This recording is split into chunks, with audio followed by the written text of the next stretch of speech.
Le brochet, et aussi vous pouvez relier des gros hameçons à gap large, qu'on appelle wide gap en anglais. Moi j'utilise les trocars ou les hameçons mustad.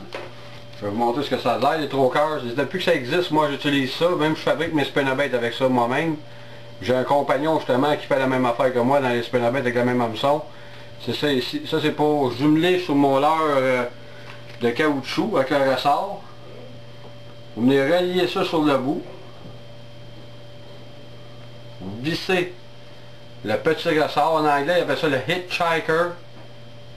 Vous tournez ça ici, jusqu'au fond. C'est ici. Vous venez relier ça, vous allez voir, il y a une cavité à l'intérieur. Vous venez relier ça à l'intérieur, vous l'accotez au fond et vous pliez un peu.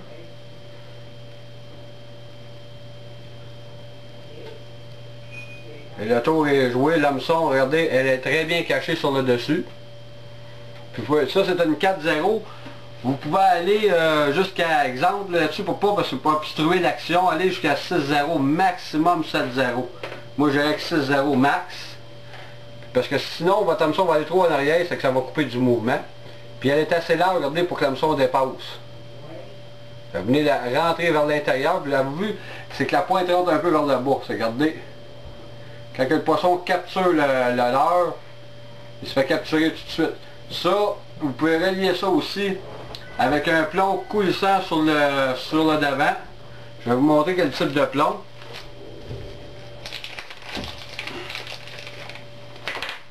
C'est ça ici. Un plomb en forme de balle. Un bullet nose. C'est ici, je vais vous montrer ce que ça a l'air. Pour être capable de le faire descendre. Sinon, ça, la densité de ce caoutchouc-là est capable de descendre lentement. L'action va être encore meilleure. Mais si vous avez la végétation est un peu dense, un peu corsée dans l'eau, mais vous prenez un plomb juste pour l'aider à descendre. Je vais vous montrer un peu le montage. Les types de fils que j'utilise.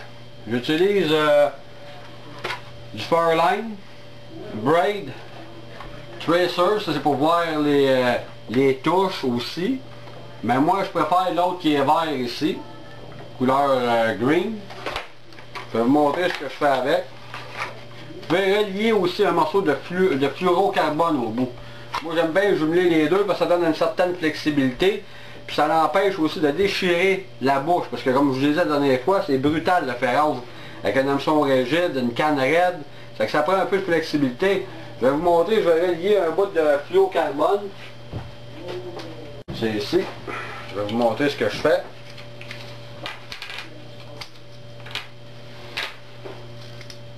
On prend le monofilament. Vous venez le passer à l'intérieur de votre plomb. C'est ici.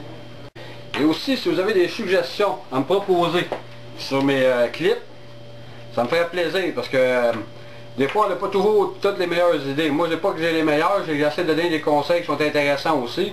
C'est que si vous avez des suggestions, vous m'écrivez à pagedistinction@hotmail.com. Puis je vais essayer d'appliquer vos suggestions, si ça peut vous porter fruit en même temps. Là, je vais faire le nœud palomar. Il est ici. Je vais faire une petite boucle. Je vais la tourner à l'intérieur. C'est ici. Je vais venir insérer mon leurre dans la boucle à l'intérieur. Ici, c'est pas évident à montrer là, parce que c'est pas facile. Vous venez tirer les deux fils, puis toujours les mouiller parce que ça fait une mauvaise friction.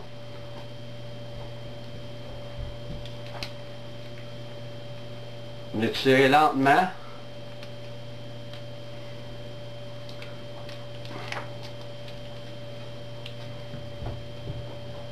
C'est ici.